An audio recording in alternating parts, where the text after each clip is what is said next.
कल आपने श्रवण किया भगवान अगस्त मुनि के शिष्य, कौन? अगस्त मुनि के शिष्य परम भागवत राम जी के परम भक्त, कल आपने श्रवण किया कि राम जी उनसे जाकर मिले। अगस्त मुनि कौन है? अगस्त मुनि वो हैं जिन्होंने समंदर को एक घूंट में ही पी लिया था। ऐसा कोई मानेगा क्या? लोग मानते नहीं। संकल्प बताया था आपको, संकल्प शक्ति सर्वश्रेष्ठ होती है, संकल्प शक्ति होती है। जो तपस्वी लोग होते हैं संकल्प मात्र से सारा का सारा काम कर लेते हैं, उनको कहीं आना जाना नहीं पड़ता। तो अगस्त मुनि, हाँ, अगर मान लीजिए कभी भयभीत हो रहे हो आप, बिजली कड़क रही हो, बादल कड़क रहे हो, बिजली चमक रही हो, आप अगस्त मुनि का नाम लीजिए 11 बार, तो बादल कड़कना और बिजली चमकना बंद हो जाएगा। बड़ी आश्चर्य की बात लग रही होगी आपको, पर लेकर देखना। अगस्त मुनि बोलना है, क्या बोलना है आपको? अगस्त मुनि, अगस्त मुनि 11 बार बोलेंगे तो बिजली कड़कना और बिजली चमकना और बादल कड़कना बंद हो जाएगा, पहला। दूसरा, अगर किसी के घर में सर्प दिखाई देता हो, सर्प आ रहा हो, जा रहा हो, सर्प से भयभीत हो आप, तो ये मंत्र याद कर लीजिए। कौन? आस्तिकम मुनिराजम चा नमस्कृत्य पुनः पुनः सपने सर्प भयम नास्ति तथा सर्प निवारणम। ए जो मंत्र लिख करके घर में टांग देते हैं, कागज में लिखकर गेट पे लगा देते हैं, उस गेट के द्वारा सर्प कभी अंदर नहीं जाता। और जो व्यक्ति जपता है इस मंत्र को, सर्प कभी उसके सामने नहीं आता है। बोल मर्यादा पुरुषोत्तम श्री राम की जय। ये 2 वाक्य आपको महत्वपूर्ण है, आप ले ले तो अच्छा रहेगा। आस्तिक ऋषि जो हैं, आस्तिक ऋषियों से, आस्तिक नाम के एक ऋषि थे जिनसे सर्प बहुत भयभीत रहते थे। जहां भी उनका नाम गूंजता है सर्प वहां नहीं रहते हैं, ये बात। तो भगवान श्री राम जी पहुंचे हैं, श्री राम जी की स्तुति कर रहे हैं। कौन?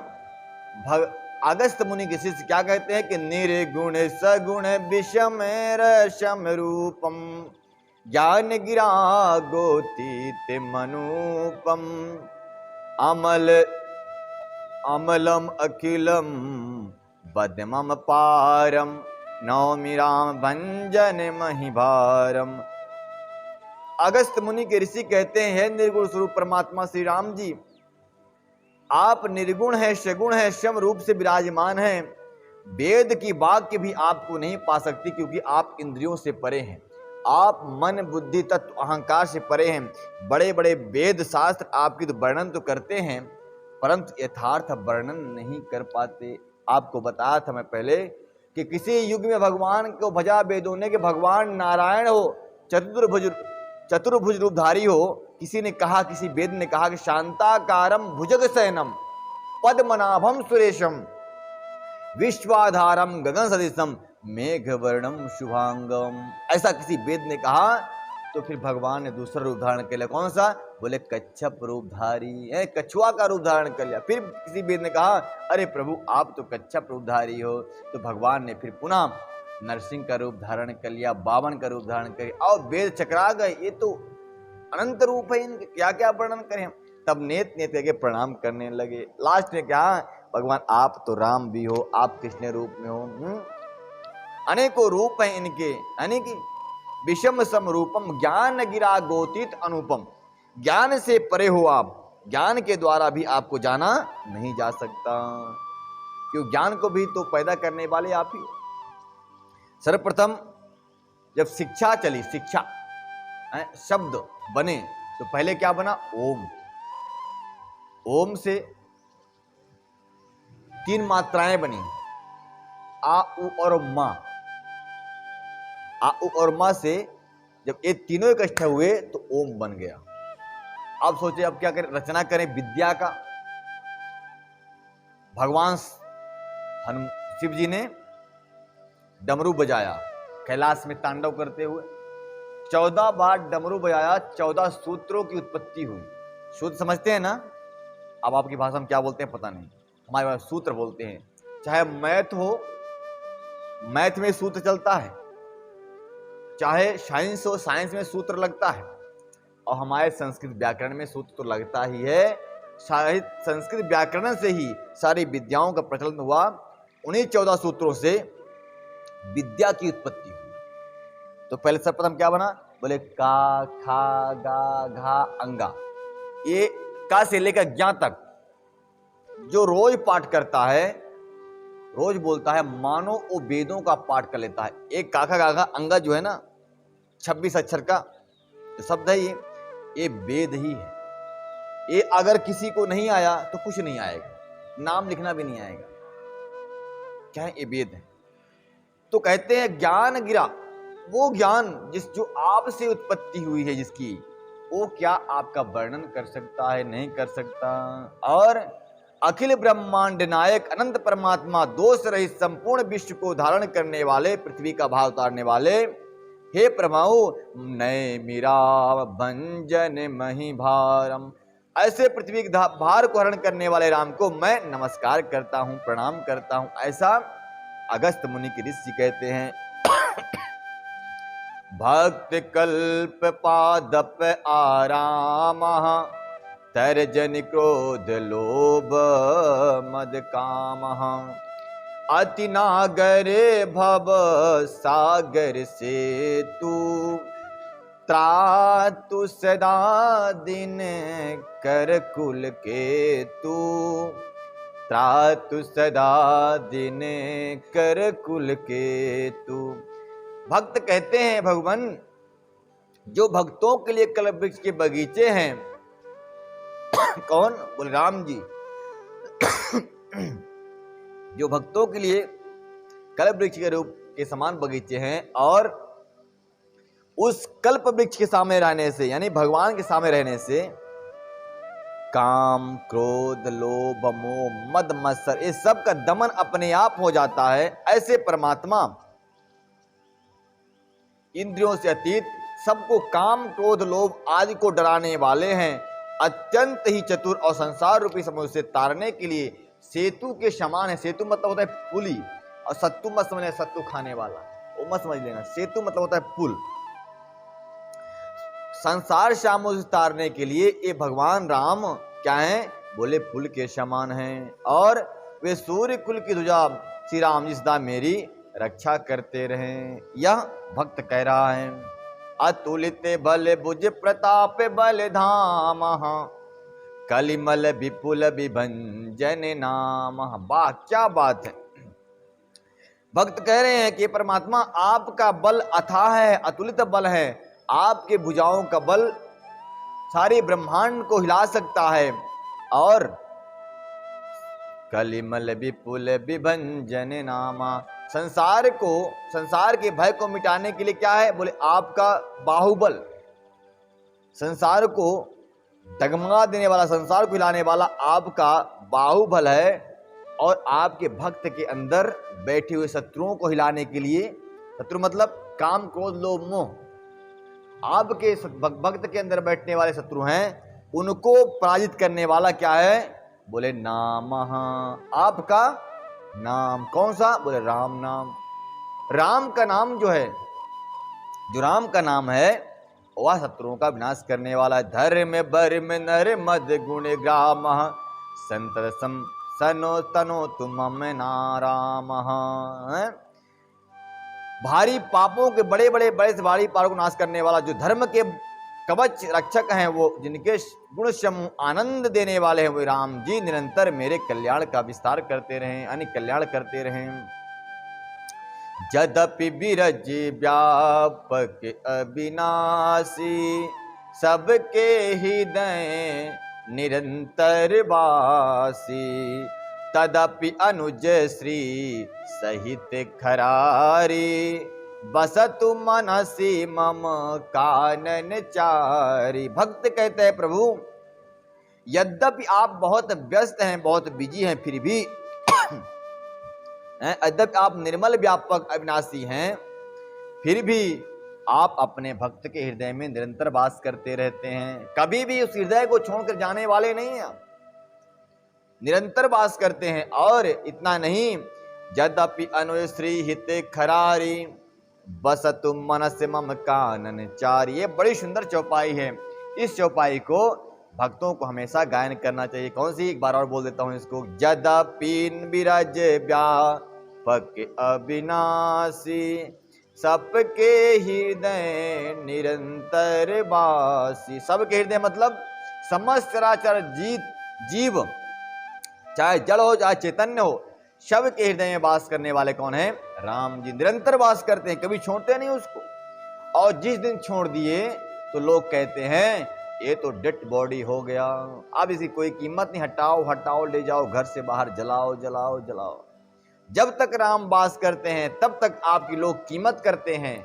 जिस दिन राम वास करना छोड़ दिए, लोग कहते हैं चलो ये तो ना हमारा पिता है, ना माता है, ना भाई है, ना बंधु है, कोई नहीं है। क्या है? बोले ए डेड बॉडी है। ये है राम की महिमा। ये सब जानते हैं लोग, सब समझते भी हैं लोग, लेकिन हाय रे प्रभु की माया, समझदार होकर भी ना समझ बनते हैं लोग। माया उनको ना समझ बना के रखती है, घुमाती रहती है, फिराती रहती है। इसीलिए लोग दुख पर दुख भोगते रहते हैं। और क्या है? बोले जे जान नहीं ते जान नहीं स्वामी। जो आपकी माया को जान गया, आपकी लीलाओं को समझ गया, आप हृदय में वास करते हो, इस बात को जो जान गया वही जानता है। जो जानकार है वही जानता है। देखिए, जे जान नहीं ते जान नहीं स्वामी, शगुन अगुन उर अंतर्यामी। जो कौशलपति राजीव नैना, करहु सुराम हृदय मम आयना। आयन मतलब होता है वास। कहते हैं प्रभु जो जानता होगा आपको कि आप निर्गुण हो, सगुण हो, जो भी हो, सर्वव्यापक हो, वो जानते होंगे, विद्वान लोग जानते होंगे, ज्ञानी लोग जानते होंगे। लेकिन मैं तो सिर्फ इतना जानता हूं कि कौशल पर श्री राम जिनके नेत्र कमल के समान है, वही राम मेरे हृदय में सीता लक्ष्मण के साथ में आयना करें। आयना मतलब वास, हमारे हृदय में वास करें, ये भक्त कहता है। और क्या कहता है? अस अभिमान जाय नहीं भोरे, मैं सेवक रघुपति पद मोह। देखिए, एक बात घमंड करना चाहिए, पर इस बात का, किस बात का? इस बात का नहीं कि मेरे पास बहुत पैसा बहुत है, मेरे पास धन बहुत है। ये घमंड करना चाहिए कि बाप फलाने से अच्छा तो मैं हूं, क्योंकि भगवान के भजन करता हूं, भगवान का भजन करता हूं, और भी सच्चे मन से। मैं सच्चे मन से भजन करता हूं, कोई जानता नहीं है पर भगवान जानते हैं। इस बात का घमंड करना चाहिए कि मैं सच्चे मन से भजन करता हूं, भगवान को भजने वाला मैं हूं। इस बात का घमंड करने का अधिकार है आपको। यहां पे कह रहे अस अभिमान जाए नहीं मोरे, ऐसा मेरे मन से कभी अभिमान ना जाए प्रभु कि मैं आपका सच्चे मन से भजन करता हूं। ये घमंड मुझे भी होना चाहिए कि मैं सच्चे मन से भजन करता हूं आपका। ये घमंड करना उचित है, शुभ है, लेकिन सांसारिक वस्तुओं का घमंड करना तो बेवकूफी होगी, अज्ञानता होगी। और मैं सेवक रघुपति मोरे, मैं सेवक रघुपति पति मोरे, अस अभिमान न जायहि भोरे। मैं रघुनाथ जी का सच्चा सेवक हूं, ऐसा अभिमान मेरे हृदय में बना रहे। हे रघुनंदन, ये अभिमान कभी दूर ना जाए। और सुनि मुनि बचन राम मन भाए, बहुरी हरसि रघु पर उर लाए। ऐसा सुनकर के भगवान जब सारी स्तुति सुन लिए तो बड़े हर्ष हुए, बड़े प्रसन्न हुए, दौड़े और अपने भक्त को छाती से चिपका लिया। और मुनिवर बड़े प्रसन्न हुए, बहुरी हरसि मुनि बर उर लाए। राम जी बड़े प्रसन्न हुए और हृदय से चिपका लिया। हे मानो, हे भक्त, अभी तक तो दुनिया वाले कहते थे कि प्रभु राम अपने भक्त के हृदय में वास करते हैं। भगवान राम ने कस के चिपका हृदय से कि आज के बाद लोग कहेंगे कि भगवान के हृदय में भक्त वास करता है। वो दृष्टांत देने के लिए उन्होंने अपने हृदय से चिपका लिया। परम प्रसन्न जाहि मुनि मोहि, जो बर मागहु देहु सुतोहि। मुनि कहा मैं बरे कहूँ न चाचा, समुझ न परहि झूठ का साचा। राम जी कहते हैं, हे भक्त बोलो तुम्हें क्या वरदान में चाहिए, क्या चाहते हो, क्या मांगना चाहते हो, बता दो मुझे, मैं प्रसन्न हूं, मांग लो वर। अगर मांगोगे तो तुमको भारत का प्रधानमंत्री बना दूंगा, नहीं तो अमेरिका का तो बना ही दूंगा, इंद्र आसन दे दूंगा, बोलो तुम्हें क्या चाहिए। तो भक्त कहता है, भगवान मुनि कहा मैं बर मांगो न जाचा, मुझे बर मांगना आता ही नहीं, क्यों, समुझ न परहि झूठ का साचा। मैं वरदान में क्या मांग लूं, क्या सच्चा है क्या झूठा है, क्या हमारे साथ जाएगा क्या यहाँ रह जाएगा।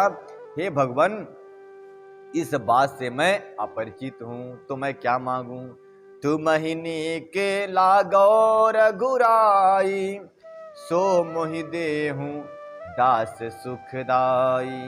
हे रघुनाथ जी, हे दासों को सुख देने वाले प्रभु राम, आपको जो अच्छा लगे वही वरदान आप मुझे दे दीजिए। बहुत अच्छी बात कह दिया चालाकी से। एक बार क्या हुआ, भगवान है ये, भगवान बोले तुम मांग ले, वो कहता नहीं मांगू, आपकी मर्जी जो हो वो दे दे, तो वो प्रभु देंगे। अब एक छोटा सा बालक था, वह बालक पहुंचा दुकान में माँ के साथ में, माँ के साथ पहुंचा दुकान वाले ने कहा बेटा क्या चाहिए, बोले चॉकलेट चाहिए, बोले ले लो। चॉकलेट डिब्बा खुला था, बोले ले लो चॉकलेट, तो नहीं लिया। कई बार उसने कह दिया दुकानदार ने कि ले लो, नहीं लिया बच्चे ने। लेकिन जब दुकानदार ने स्वयं निकाल के दिया तो बच्चे ने ले लिया। तो उसकी माँ ने कहा बेटा अभी तक अंकल बोल रहे थे कि ले लो चॉकलेट, तो तुमने लिया नहीं अभी तक, लेकिन जब उन्होंने दिया तो क्यों लिया। तो बच्चा कहता है माँ अगर मैं अपने हाथ से लेता तो मेरे हाथ छोटे छोटे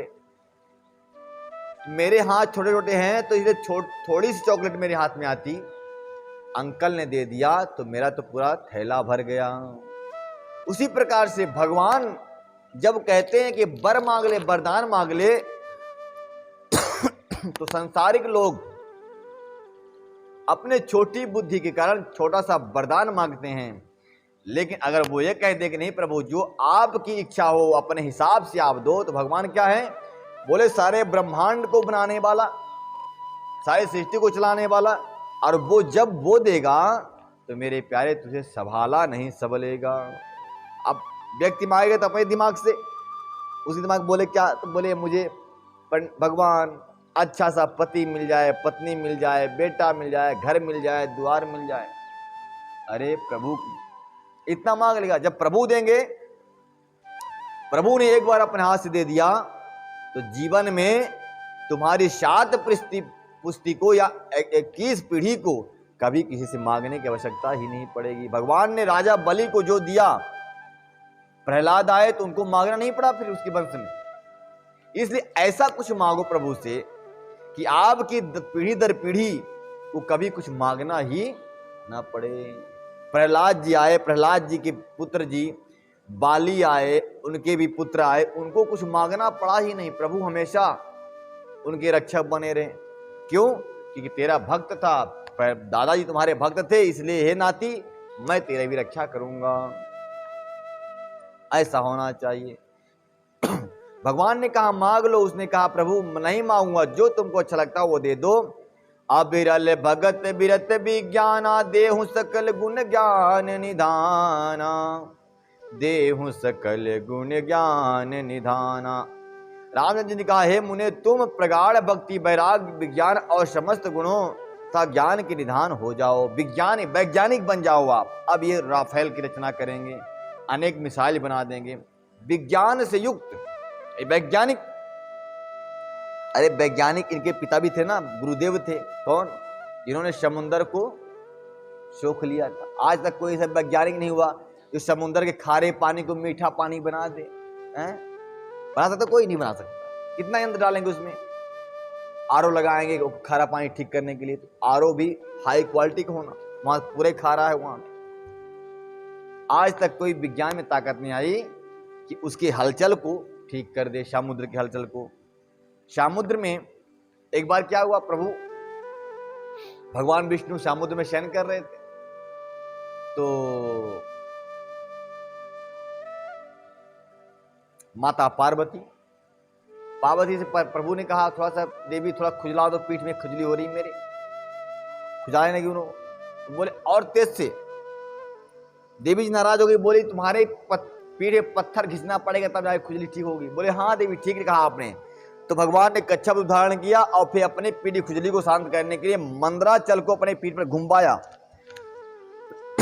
जब घूमने लगा मंदराचल तो प्रभु को कुछ राहत मिली, तो नींद आ गई। जब नींद आ गई तो उन्हें खर्राटे चालू हो गए, जोर की सांस ली। जैसे सांस लिया प्रभु ने तो समुद्र खौलने लगा, और जो तब से समुद्र में तूफान उठा, लहर उठी, चंचल हुआ तो समुद्र, तब से आज तक उसको शांति नहीं मिली, उसमें लहर चलती ही रहती है। आज तक कोई वैज्ञानिक ऐसा नहीं हुआ कि उसकी लहर को ठीक कर दे, उसके तूफान को ठीक कर दे, समुद्री तूफान ना आने पाए, कोई नहीं है।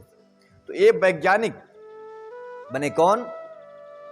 अगस्त मुनि के शिष्य जी। भगवान ने वरदान दे दिया, जाओ तुम्हें ज्ञान विज्ञान से तुम युक्त हो जाओगे और भक्ति और वैराग्य से समस्त ज्ञान प्राप्त कर लोगे। हे भक्त, प्रभु जो दीन सो बरु मैं पावा, अब सो देहूं मोह जो भावा।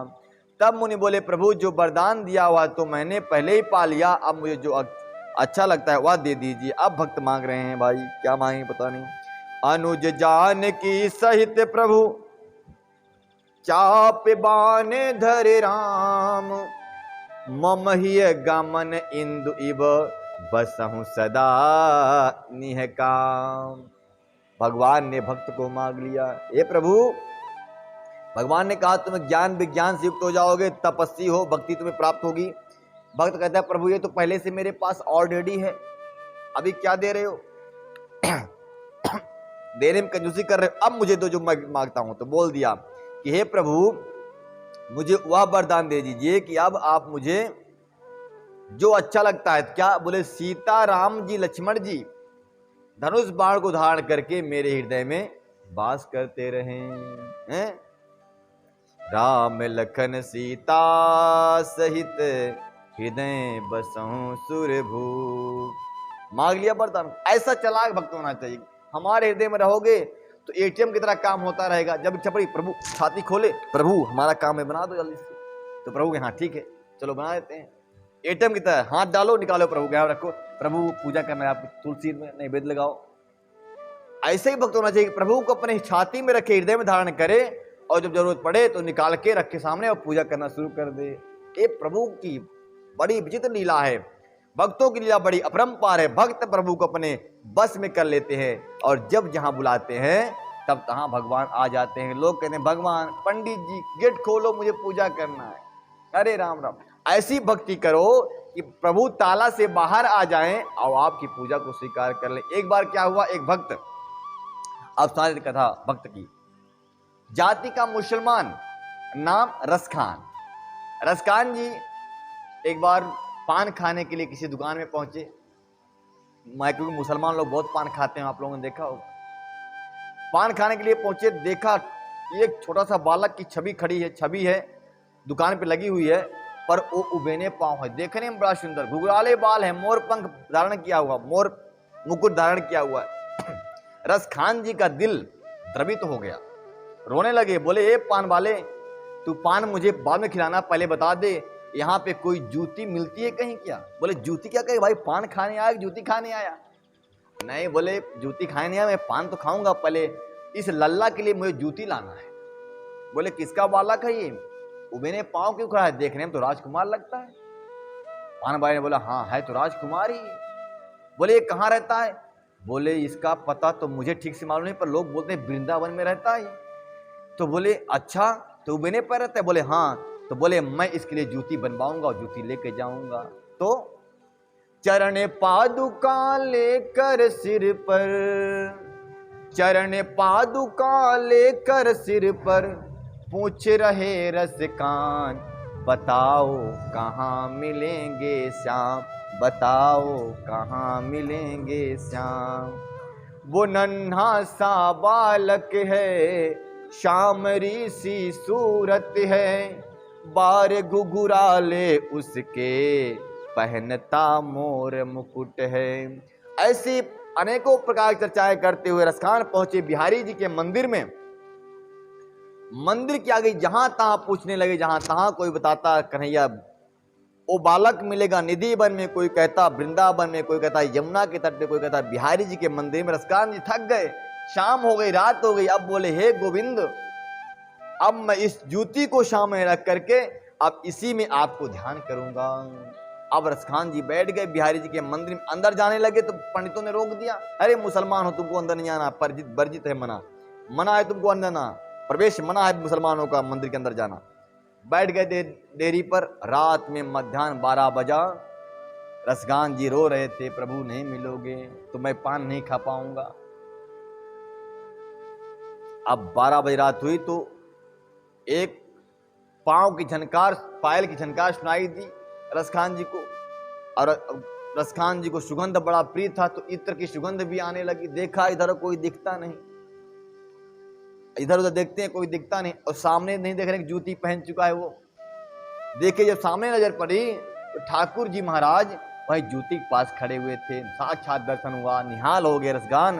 बोले हे गोविंद, इतनी परीक्षा के बाद आप आए हो और जूती पहनाकर अपने जीवन को कृतार्थ कर दिया रसखान जी। इस प्रकार से भगवान, भक्ति ऐसी हो कि भगवान मंदिर स्वयं बाहर चले आए तुम्हारे लिए, और मंदिर में जाकर तांडव करने से कहीं भगवान खुश नहीं होने वाले हैं।